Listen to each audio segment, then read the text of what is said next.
ഇതാ വണ്ടി? എന്റെ വണ്ടി. ആരെ വണ്ടിയായെങ്കിൽ നീ ചാവി തരാണ്ട് ഇവിടുന്ന് പോവാല. ചാവി എടുക്കറാ. ചാവി എടുക്കറാ. ഇന്നലെ രാജു വണ്ടി എടുക്ക്. നിനക്ക് പോവാനായിട്ടാ പോയിക്കോറാ. വണ്ടിന്റെ ലോണും തീർന്നിട്ടല്ലോ.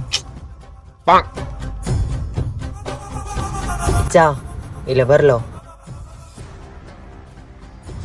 ഇതെന്ത്? Gear box. അപ്പൊ നിനക്ക് ഗിയറിന് വേണ്ടി വിട്ടാ അറിയില്ല, ഓട്ടോമാറ്റിക് മാത്രമേ അറിയൂ. അത് ഗിയറുടെ കണ്ണുപൊട്ട ക്ലച്ച് ഒരു ഗിയറുടെ. പേടിക്കണ്ട മോനെ, നല്ല എക്സിലേറ്റർ ചോട്ട്. Hand brake